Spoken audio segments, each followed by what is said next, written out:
Crazy, check. It's your boy DJ Crazy. I'm rocking out with HIPHOPSINCE1987.com. Shout my hip hop since 1987 niggas. Hip hop since 1987.com.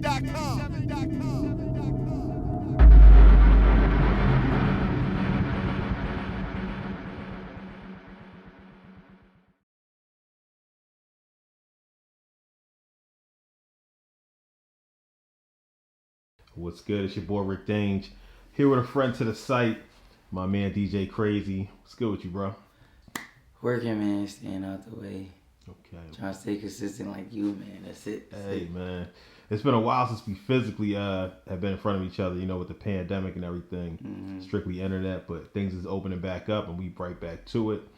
For the people that's watching this that might not be familiar, let them know where you got your name from and let them know exactly where you're from.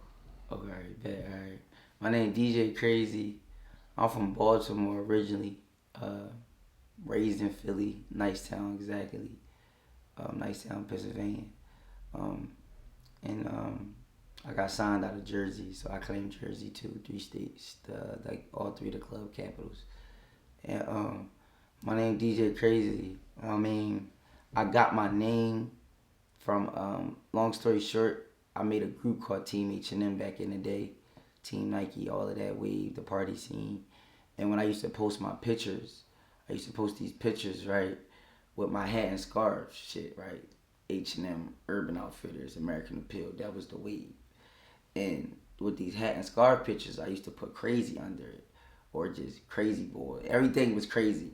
And when my dad came home, right? My dad came home when I was 13. And that's when I started like producing, like in his crib. Rico Havoc taught me how to make beats. When I was 13, he was like 10 or 9 or some freak shit. Yeah, he was like 10 or 9, Rico. You feel me? I was 13, fresh out of Baltimore. So when I became a producer, trying to like make these beats at 13 or whatever, finally, you feel me, on my own, it was crazy. It was right there on my Facebook. You know what I'm saying? So then, now, I just say it's organized chaos, you feel me?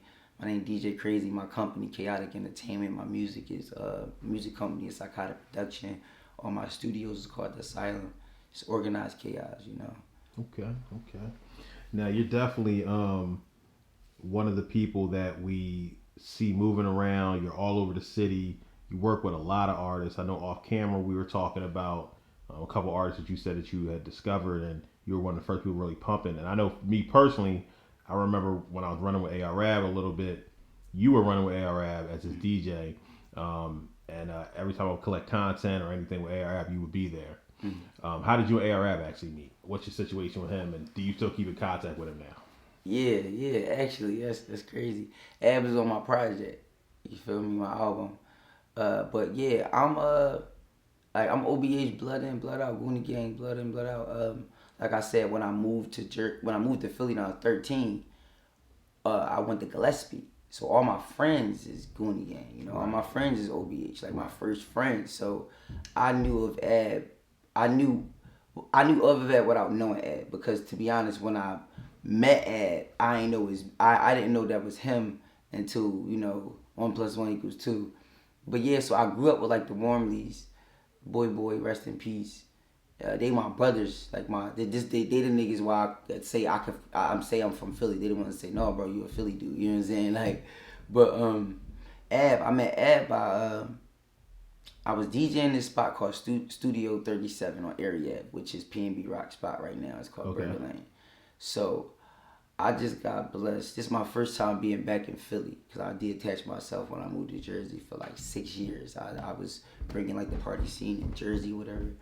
So I'm in I'm putting together my Chaotic. You feel me? It's supposed to be this entertainment company that got everything that's entertainment. Beyonce can come to us with her sweatpants. You feel me? Management can take a trip. So you know how God works, law of attraction works. I'm asking for that. You feel me? Some shout out dude, I'll never forget this. Shout out rapper, right? It's my man, my little young dude Tez, his friend, whatever. Come to my house, right? Off all these zany bars, bro. He got all these guns, bro. Like at the time, bro, it's crazy because I just did my first celebrity event was Cord and Deke from Vine. This was before Core was a celebrity. I made him a celebrity off the fucking Chirac shit because Jersey was just so starstruck over this shit. You feel me? So, this dude came to my house, whatever, right? He shot out, right? Yeah, shot out. Yeah, the deal is he want me to DJ this fucking showcase at Studio 37. Mind you, I ain't been in Philly for years. I'm in Jersey fucking shit up. Right. That's how I got, quote unquote signed as a celebrity DJ and producer. Right. So I go to the joint because I'm like, fuck it. I gotta put myself out there now. You feel me? It's like 50 artists. Whole time the gimmick is you can sign up with your fucking door money. Right. So it's like 60 artists, bro. Right. You feel me? So, long story short, the DJ lacking. His name Heen. That's my old head. You feel me? He just contacted me not too long ago. He lacking, whatever. You know me, I hit the lid. When I mean he lacking, he not worried about the crowd. He worried about the bitches. He drinking as he should, the old head, whatever. I hit the lid. I finally, you feel me, scrippers. This when I been understood my energy, but I hit the lid because the manager came in there like, yo, he's about to get locked up. Right. You feel me? You hired. Come in here with that same energy. Right. After that, I'm running this club 7 days a week. I got the door and I'm DJing. 100% of the door. You know what I'm saying? So, AR Ad, a couple of AR Ad, you could say, generals. Right. Relion and rest in peace, Ant. They my brothers. Blood in, blood out.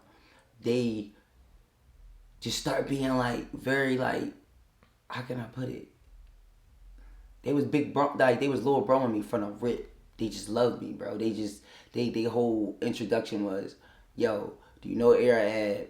We're gonna introduce you to him. He what you need, you what he need. That was their whole thing for like 2 months. Arab was about to come home. You know what I'm saying? So now I'm doing my research on Ab. Only thing I found out like that was like music royalty to me. What I mean by like I follow like the music royalty code, man. I'm like Who Hurt, them type starstruck. That's the type shit like I like to be the. I be like, damn, I wish I was a fly on the wall in certain situations. That's what gets me.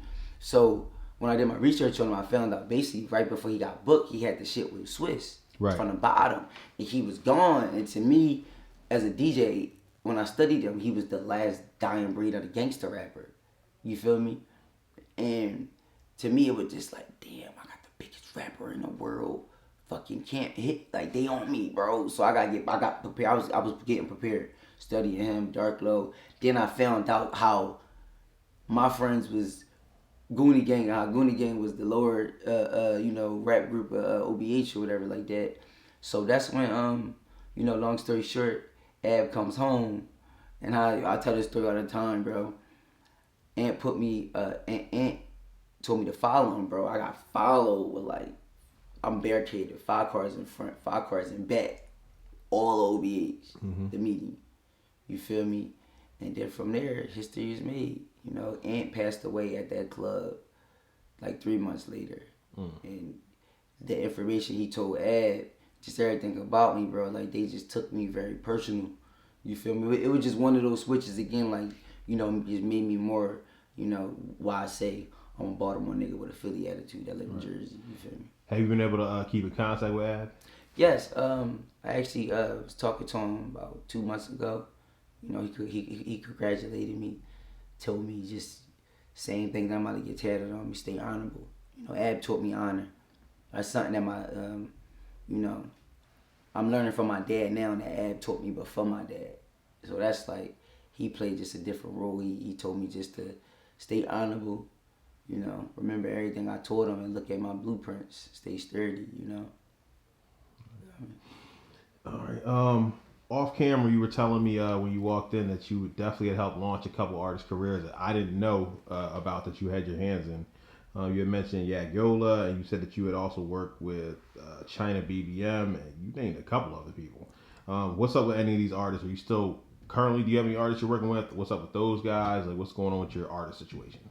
So China, that's I'm not managing China right now. I mean, her still doing music. I'm just producing for her. Okay. So she's supposed to be dropping some new music soon or whatever. So right now, we just doing music. Yak, man, Yak, that's my dog, bro. I love Yak, bro. I met Yak in the club at Level 38. This is where I met. I can say like Level 38 is the club where I broke all my artists at. Like long story short, I met Yak. He came to me.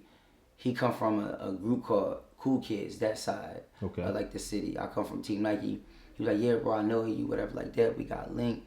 I got these songs or whatever. I'm a rapper. And he played me these songs, bro.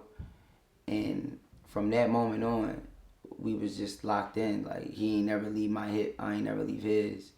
And he played me this one joint. He had like a rough draft of this shit called Go Get It. Okay. Go Get It. It was a joint, and I knew it. Like, I felt it. I knew it. And I was like, yo, I'm going to reproduce this shit. And you just going to be with me 7 days a week. Because at the time, I was 7 days a week. You feel me? I'm 7 days a week at Level 38. I'm the program director of all the P&B rock clubs, Teasers, Galaxy West, and Broad Street on Galaxy. You feel what I'm saying? So, and then like Zodiac, all them West Philly clubs start opening. You feel me? This was when all the West Philly artists start going, like Sim Santana, fucking Jake Huff, Nick Gotti, Tor, D4M, just all them characters and shit. So actually Yak actually helped the story. I'm gonna tell you about that. So the plan was I'm gonna make Go Getter and we gonna tour it 7 days a week. And when you're not with me, I'm pushing you to my other DJ friends because now I'm booking the DJs. Okay. So when Yak will fuck it up with me, he'll go everywhere else, whatever. You feel me? Like, and I got this song called Hut from New Orleans. So what I do is, bro, it's this shit called Hut, right? It's on my album. It's this shit called it's my bro DJ Joe with the dreads, right? It's like this twerk joint. I made it when Dub Smash Challenges came out. I be talking to the girls like, yo, I don't care if you got BBL, if your shit little, just make sure you hit every beat, right? So the girls go crazy, just like the twerk Dreams and Nightmares, long story short. Right. So I do this song right before Go Getter. So it will work, you feel what I'm saying? So me and Yak was doing that for about 6 months, a half a year. Probably not even longer than that, bro. Probably like 3-4 months, right? Okay. Fucking, we start putting together everything. Like management and shit. Like Quizzy came along. No, Rico Havoc, Sim Santana manager. Quizzy, that's my fucking dog.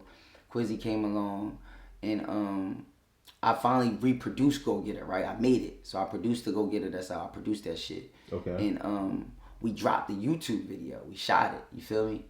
And with Jet Films, I think Jet Films shot that shit. And it hit at 20 bands, bro. Alamo Records slid in Yak DM. Dolo. Right. Like Dolo. On his own terms. So Yak just formed his team, bro. We put together Yak Records, bro. My brother put me in position to be like a, his Jazzy Jeff in a way. You feel what I'm saying? That was my will. So I helped coordinate Yak Records. Like I hired Devin Milan, brought her along. You feel me? Now she's Yak whole creative process, Right. Deep, she's everything over there. You know what I'm saying? She the reason why Yak, like that superstar shit, bro. Devin. Then Presidential Entertainment. That's Blood. I don't know if you know. He managed, Yak uncle from State Property. Prez managed him. So now Yak using his brain, he's starting to, put together his pieces. Right. Got Presidential, Quizzy. Me, I put together, just the creative shit like Devin. Some of the cameraman sometimes, just all of that shit. Right. And then from there, everything history, you feel me? That's how it goes. Everything up from there, you feel me? That's my dog. We just actually did Yak and Friends. I did like the little, you could say, celebrity booking on that. Put one mirror on the show. Rehearsed everybody and stuff like that. Presidential Entertainment did that joint. And yeah, other artists I was behind, Air Ab threw me to P&B Rock. So I was at the beginning stage when he came home. You feel me? So I was there, like the hit me up phase of him. You feel me? Me and Rock, I worked on his stage presence. The stage presence that Rock do today, that's DJ Crazy. Freaking DJ J Stacks from Jersey, that's my man. You feel me? Right. After released me from the actual position, cause me and Mont, that's like my you could say that's my Mr. Miyagi in the industry. MF for Love and Bam Say No More. So I'm New Lane Blood and Blood Out too. You feel me? That's these, like when I name these groups and everything, these companies, these are like I call them like relationships. They are blood relationships. They are family. So New Lane, I'm New Lane creative director. Like I rehearsed lead for it. Mamba Cinco, the whole PNB. So I was there teaching Rock the whole stage performance. That was my first time doing that. They never did his first time getting ready for shows like the Return of the Mac. Right. At the joint when I had my banner and shit. Right, I understand. I bought my own mic to the fucking TLA. So that's how serious I took PNB Rock. You feel me? My own mics, this backup setup in the car as far as speakers, just in case speakers blow. My own banner, you know, stuff like that. You feel me? Like we took that shit serious. So even after my released me from the role and picked up Stacks, that helped me because now when I became the representative of A3C South by Southwest, I'm booking the stages. Now I can use the New Lane brand to give artists from Philly opportunity for the last 5 years. Now, years later, I get hired as a Sosa DJ. I did Powerhouse, Made in America. You feel me? I toured the world was freaking because I was up under New Lane for a minute. Right. Then from there, what? New Lane. Sosa was on New Lane? I mean, like, just like I was on New Lane. Okay. Like Mont was doing his thing for him. Rock was doing their thing for him. You feel what I'm saying? Making plays and shit. And as far as like, and then like I said, Leaf Ward, Cinco, I rehearsed them for their Fillmore show. I got a whole like mini EP with Mama Cinco, Zasos, and all of them. So through all of that, I got all that opportunity, And now I'm New Lane to the death. You feel me? Like they doing Burger Lane. Mont called me. I was there for the whole, blueprints and a couple times. He invited over there like 3 times and a couple different fees and stuff for the club. So, New Lane. As far as at the top of my head right now, like they like the top ones. China was the one that I learned like my whole Diddy swag with.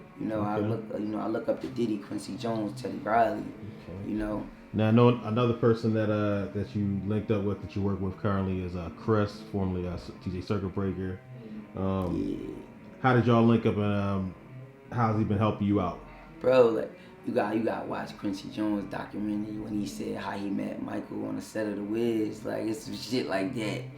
So he, I was managing China. You feel me? So China been on Hip Hop 1987 radar for a minute. So when I got her, I just packaged her and presented her to the city and the industry, my relationships as super A1 celebrity. And that got on Chris' radar. So he offered us to go on tour. We went on a Hip Hop Since 1987 tour. And by the time the second joint, I'm seeing the angle. I find out you ain't fucking, it's fucking more, y'all. I start like, all right, the girl, I see her all the time working the door and liaisoning us and making sure we checked in. Rick is always the face. Never saw this dude, ever. Start putting pieces together, right? So I'm like, what would be a dope situation as far as Hip Hop 1987 managing BB in China? That's what I thought. Because I never heard of like Hip Hop 1987 managing. I'm thinking about relationships, strength for numbers. You know what I'm saying? Chris bid on it. He bid on it. Circuit Breaker bid on it. You feel me? And at the time, here's the fucked up part. Now, I from Baltimore. I come up for being a sponge. The Rick Habits, the Circuit Breaker. I didn't know that was Circuit Breaker, the whole business, until like a session we had. You know what I'm saying? Until we was locked in, I didn't know he was Circuit Breaker either. Just on the DJ side of things. That fucked me up. So, he agreed to put China on the trial. Blah, blah, blah. Alright? By the time the end of the tour, Circuit Breaker got us like at least like 7 label meetings. We ready. We dropped. I had China for a year. We dropped Nights in China January 1st. Like her birthday or whatever like that. We went on tour. Right after that tour, Circuit Breaker got us like 7 label meetings. Everybody ready to sign the X, Y, and Z. Bad Boy this. It's like, I don't want to, it's a lot. You feel me? But long story short, when everything, when I decided to just produce for China, you feel me? Chris was like, bro, you an artist. He had to wake me up, right? I found China, bro, working on my album. Right. That's how I found most of my artists. Right now, I got Lil Kazi. He got Will All Head. That shit got millions of views on TikTok. He got millions of views on TikTok. You feel me? That's like my new Lil. Yeah, look out for Lil Kazi. Yeah, he got it. His video just hit like over like 300,000 views organically. You feel me? So even that's how I found him. Reached out to him. Now by the time like the end of like the session or whatever like that. By the time like the end of the session, I found out he's an orphan. And you know my company specializes in my slogan is Beyonce could come to us with her sweatpants, her management could take a trip. I dedicated my life to everything but being an artist. Like after Air PNB Rock, I became the program director of Club Onyx radio station. You feel me? How I do that? Y'all show Return to the Mac, 9 Nickels, right? The owner of Club Onyx, Bucks and Vanity, all that shit, Champagne, my mentor. He was in the crowd. He recruited me, bro, off my energy, bro. You know what I'm saying? So even like my phases, like after rock, everything just kept, it was just always like this, bro. You know, that's why I always saw you, you know what I'm saying? Like, nah, I start, his idea was like, nah, like he told me, actually not he told me, he showed me his blueprints of Instagram, bro. Now I thought of an idea of something like Instagram before it happened. He had a lazy team that dropped the ball. So now he thinking of this new idea of a strip club radio station, the first strip club radio station idea of its kind. He recruited me off my energy, just gave me the keys to Onyx. Literally, just go. I could tell you on my hands how many times, personal, bro, 5 years with, 6-7 years with Onyx, bro, how many times I personally had a conversation with Nah. That day, we talked for like that whole day. After that, he just expected me to know what I was doing. Frank, I'm recording, relax. Then you gotta be quiet, okay? Okay, and somebody was calling. That's making noise. So yeah, 9 Nickels, right? So he recruited me with this big, it was pressure too, looking back on it, but I'm trying to get it, bro. At the time, I'm an ab DJ and rock DJ. And I'm both the chaotic entertainment. I'm doing more than just DJing, bro. Right. You know what I'm saying? So I'm with this new idea. I'm interviewing every celebrity that hit Onyx, bro. Bro, Fred, you do this shit, right? None of this shit was on contract. Me and Circuit Breaker, we busting down like all the content too. That's something I know he's supposed to talk to you about. But side note, I own the idea of Onyx Radio. Me and Nah, you know, I'm the primary, whatever. You know what I'm saying? Nah was my investor, whatever. But long story short, bro, I interviewed the top celebrities over the past 6-7 years. I was at the Roots Picnic Made in America like I'm fucking TMZ, bro. My fake lanyards and shit. Sneaking in with Mr. Tyrone, I'ma fuck your wife. Throwing the camera over the joint and being the media, bro. How you doing? My name DJ Crazy Air, Ab official DJ, PNB Rock official DJ, program director, Club Onyx. Nice to meet you. That would be my intro. It'll be rolling. Bro, by the time the end of the conversation, you fuck with me. Why? Ab, you good in this city. PNB Rock, he the new golden boy. Club Onyx, pussy. You feel me? So I would be liaisoning 80 or 90% of the celebrities. So now I was looking at me like, what the fuck is going on? You know, like, so even that process helped me structure what I am today with this whole dance producer DJ thing and the album and everything. Cause bro, like with that, I got one of the biggest celebrity booking contact lists in the city. Like I help a lot of people with celebrity booking. That's one of my companies do. Right now, one of my managers is Alizé Johnson from the Chicago Bulls. He got me a club. He got me a little spot in Williamsport. He found me a little spot that I can put together myself, put it together, whatever. Called Lounge 24, whatever like that. And I just booked Sloan up there, you know.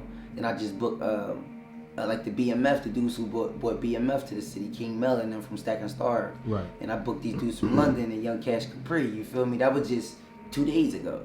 You feel me? So, and that's the whole spill on Onyx and 9 Nickels, the whole, you know, situation. Yeah. Well, you had mentioned kind of one of the main reasons why we're here today.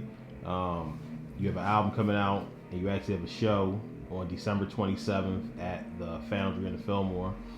Talk to us about the album and talk to us about the show, what people can expect from it. So December 27th. Yeah, that's my son right there. Yeah, I'm 4-time pop too, by the way. This is like 7 days. Yeah, my gram is real. 24 hours, then wake up, take him to school, walk the dog. Yeah, but December 27th, man. At the Fillmore, I'm dropping my first body of work. A lot of people know me from my song Go Get It that I produced for Yak. They know me from my Hut song. I did not produce the Hut song, y'all know. DJ Joe the Dreads produced that. The one on the album I did produce. But Hut broke from my Dub Smash. When Dub Smash challenges came out, right, I made the first challenge and it took off. That's why I'm like a $2,500, $3,500 DJ. You feel me? That's why all the girls be booking me X, Y, and Z. So I decided like to put together this project. Then, oh yeah, based off Big Drip. You know, Big Drip, Fabio helped me like big time. Cosmic Kevin, Fabio. Like, when Fabio first made Big Drip, one of my close friends bought me this song in my basement, bro. Like, this was before it wasn't that yet. You feel me? I remixed it. This was the time when I thought about to do the dance producing DJ thing, right? You go to my tube. I was gonna remix every poppin' song that come out once a month, right? Okay. Dance to it and put it on the tube. I did Sim Santana, Get With Me, and then I did that. Fabio comes to Noto now. Duke brings him out from Stack and Start, right? Shout out to Duke. Shout out to my man Duke. Now, he put me on the bill. At the end of the joint, right? I ain't even know I was gonna do this shit. I forgot I had it too. I just said, fuck it, play it. I got the video. It's on my gram too. Y'all go check it out. When he heard it, he just flipped, bro. He flipped the fuck out. By the time then, bro, his labels calling me, everybody calling me, you feel me? He actually reached out to me personally a couple times. I did like 2 other shows off that with him, you feel me? Every time he saw me, it was love. Actually just saw his dancers, that's all in his video. His top main branded dancers. Right. I just saw him on in Miami for my birthday or whatever back in March. So me and Fabi helped me out. Then Cosmic Kev, he the reason why, you know, I'm known for Big Drip. You feel me? Because my remix just took over the tri-state after that, bro. Like, after that, it went up. Like, it's still going up to this day. Oh, I can imagine. You feel me? So, I put together the album based off that, man. I had to get serious. Like, yo, like, let me get back to how I found these artists. You feel me? If I'm going to help them, right, I got to create, for me to be inspired of Khaled, right? Or Diddy, I have to create DJ Khaled and Diddy first. Right. For my We the Best or Bad Boy, you feel me? Right. So I just got back to work. You feel what I'm saying? So this album is a presentation to my life. It's a mission statement on mental health, because us as a black community, we look down on mental health, you know? I believe, you know, if you saw a gun at 5, you traumatized. If you saw your cousin reeing up at 5, you traumatized. If you saw a titty that wasn't your mom, you traumatized. You feel what I'm saying?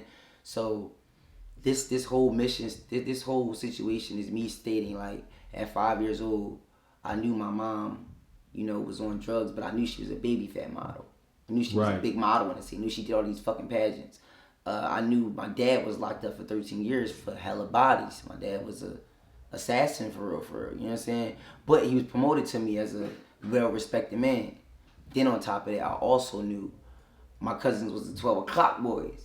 They wasn't so all of these things to where I could be like the young boys of this day, as to like wear my heart on this, like wear my heart on my sleeve. I decided to find DJ Crazy. I didn't react. I didn't touch a drug. I didn't become a shooter. You feel me? I didn't become a gangbanger. You know what I'm saying? Like, I decided to make this brand DJ Crazy.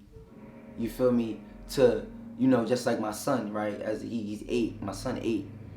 Like a innocent 8-year-old, bro. I was thinking like, damn, I'm gonna get my dad out of jail. I'm gonna get my mom clean, you know? Whole time I'm stuck in the idea of DJ Crazy, which is this freaking entertainer, this person that's in the spotlight that know how to just run a room, you feel me?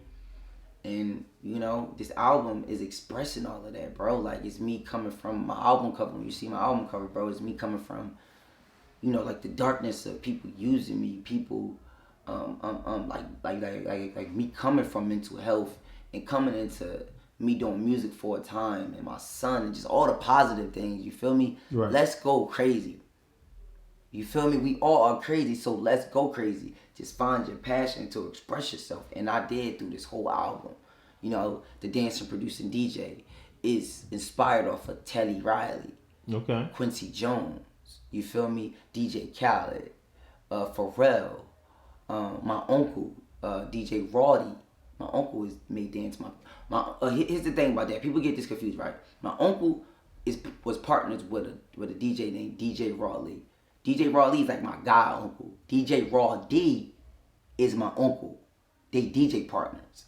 You feel me? From the radio in Baltimore. Okay. Raw Lee was the producer. My uncle produced too a little bit, but Raw Lee was the producer. He made Dance My Pain Away. So, bro, I was there when they took that shit to the moon. You know what I'm saying? Like, I was baby, you know what I'm saying, around, you feel me? So, for me to come from that, like, is me sticking up for my culture too, bro. My uncle, bro, he's part of one of the biggest genres in the world to me. Like, one thing that I respect and that I want to correct about the EDM and festival culture and genre is you can't put club under that genre. Right. You can't do that. Now, one thing I like about that genre is they the only genre that support the club. For sure. But I'm here for that big ribbon day when they cut that ribbon, rip, and they put club next to hip hop. You feel me? Club, it would be Baltimore Club, Philly Club, Jersey Club. You can't keep putting my ancestors under another genre. Right. Because without go-go, you wouldn't have club. Without club, you wouldn't have dubstep, techno. Without techno, you wouldn't have club. You feel me? It's just like, you can't do that. You know what I'm saying? So I'm here to make that final statement, you know? And then to explain, you know, the whole thing, dance, producing, DJ, you know, like the Wu-Tang. You know, I was one of the 3 creators of that dance. You know, the original creator name is DJ Freak Nasty. That's the creator of the Wu-Tang. That's my OA. He's on the bill too. So everything I'm saying, it'll be presented that day too. Okay. Finally. December 27th. December 27th. So when I say Wu-Tang, I say Wu to keep his name alive. You feel me? To keep the culture alive. Because Philly, we got our own dance. That's one thing I'm trying to get us to realize too. Because look, people don't realize we left the Wu-Tang and the D-Mac alone. I'm cool with the, like, T-Bird, Freaky Time, and T-Bird from the D-Mac. And D-Mac, give me all that. I'm real cool with him. He's going to be in the bill. Matter of fact, I remember that. I slipped on that, on the bill. I got to get him on the bill. Circuit breaker, delete that flyer. I got to make some corrections. People like him is like, you know, like they around T-Bird or whatever. But as far as DJ Freak Nasty, we took the dance. Me and my friend DJ Pops. We was in a gallery. This video is on YouTube. It's viral. That's why all my fans, my real fans, know the true story. You can go on my page. We already argued. Freak Nasty gave me the crown, gave me the torch. You feel me? So, me and Pops, we decide, right? All right, the Woo is like this. So, it's real stiff and it's hollow.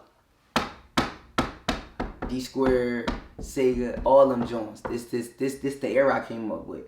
Now, Fel's Breakout Kings, you got these characters like Binky, Namir, Fel's Breakout King Jams. It's like that era. You feel me? Binky is like a wild Wu-Tang. He the first one that I'm seeing like take it to the next level, but he ain't get his credit. I'm gonna give him his flowers right now. You feel me? So he keep going. Binky is like showing me what the Wu-Tang should be. You feel me? So me and Pops in the back of the gallery, Rick, we just start moving our feet back and forth like this. Alright. Then we start, alright, now we start going like this. First we was calling it crease it. You could go to the video. We was calling it crease it, OG. We'd be like crease it, crease it. Then me and Pops move our feet, whatever, like that. Then we producers too, right? We trying to learn how producers. We put the Atlanta 808 in it. Feel me? Sped it up a couple notches. Then you got the tangin'. Right. And we took the woo out and we just slang wise we called it tangin'. Then other people that help cultivate Philly Club, I'm gonna shout him out. DJ Get 'em, the chopping, he sped it up. Swizzy Mac, the father. Give him his flowers right now. Skylab, give him their flowers. DJ Pop, DJ Tid, DJ Young Gunner. Give them all their flowers like the DJ RL, he's on the bill. Like I was the first one of the first 3 Get It Poppin' Bros other than his brother DJ Ray. Get It Poppin' Bros, one of the first producing groups. You know what I'm saying? I was he took me on the wing. Another thing, DJ Lord J. What you know about down the hill? That's my fucking brother-in-law, for real. Like my brother-in-law, my dad's wife, they got a dance group called the Heartbreakers, a big ass dance group. Everybody knows this dance group in Baltimore called the Heartbreakers. DJ Lord J is the producer of that group. My brother-in-law is Clinton, which is one of the biggest dancers and rappers in the group. You know what I'm saying? So DJ Lord J was my brother. You know what I'm saying? For real. So I came to RL fresh out of Baltimore with that info. He remixed my brother's song. So they already got like a MySpace like little like not beef but words, cause RL remix my brother's song. So already RL young boy, man, he cool. He grabbed me. You hear me? RL grabbed me. He had me by the neck, and I will give him his flowers to. He had all of us. He grabbed all of us. Young Gunna Tears. He motivated us to be like, like them super producers. You feel what I'm saying? So yeah, that's that about how the idea came along, how I got here with the album, man. It's a big presentation of who I am, my dancers, I came up under like the first costume company in Philly that got sued by Disney, bro, for $2 million. Nah, we hit $2 million. That's called I Can. His name is Nakia. He's in shows like Black Lightning, shows like The Wire. From Logan. Shout out to Nakia, one of the biggest actors in Philly. That's my mentor. I know how to do balloon animals, and that's how I know how to act and stuff.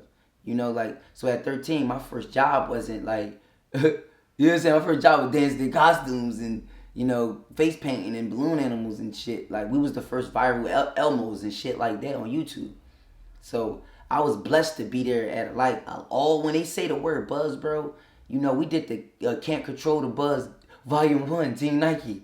We the creators of that world, that fucking word, bro. Me and my friends, that if you was in a club culture, you know what I'm talking about. You created that word, not just me either. That's why I say, even when I say the Wu-Tang too, get back to that story, the Wu-Tang, we sped up the tempo. Me and my brother Pops made it. Then my bro DJ Corey Flocka, right? I am Corey Flocka. He a dancer and an artist, whatever, right? He the last nigga to touch the Wu-Tang. He did some weird shit to it. He sped it up some more. He added some more flavor to it, and that's the one the Dollar Boys do to this day. So the Dollar Boys, I can't even do they Wu-Tang, bro. They BPM on 170. You know what I'm saying? They on some like, you know what I'm saying? It look like they fucking glitching or whatever. You know what I'm saying? Like, shout out to the Dollar Boys, all the new Wu-Tang. Cause I ain't talking about y'all, but y'all know what I mean. Y'all sped up that fucking tempo. That shit is high. You know what I'm saying? But yeah, man, that's why I say I'm the creator of Wu-Tang. And still to this day, I'm the only one that claims it other than Freak Nasty. I'm the one that brands it because I want to keep that name alive. Same with T-Bird and the D-Mac Kings and shit like that. I want to keep that shit alive, bro. Okay. Yeah. All right, so December 27th, what should people expect before we get out of here, man? December 27th, man. You should expect the first show that doesn't have no leggy tempo. This will be a high tempo. I got the top artists in the world to me. I got Power 99 hosting Diamond Cuts, DJ RL. I got Hip Hop Since 1987 on it. Young Cash Capri, Lil Babe, D4M Sloan. I'm announcing that I'm D4M Sloan DJ and producer that day. It's just it's gonna be a lot of energy. It's gonna be fun. This is for the culture, man. This is gonna be something that brings us all together. This is something that's bigger than me, first of all. And that's something that's, first and foremost, this is something that's God telling me to do. This is God's plan. This is God plan. This is what Let's Go Crazy wraps around. So be ready for that energy. Be ready for culture. Be ready for the culture that day. Let's Go Crazy, the album. DJ Crazy, the dancing, producing DJ. It's December 27th. Hip Hop Since 1987. Crazy, baby. Rick. Let's get up out of here. Shout my hip hop since 1987, niggas. Hip hop since 1987.com.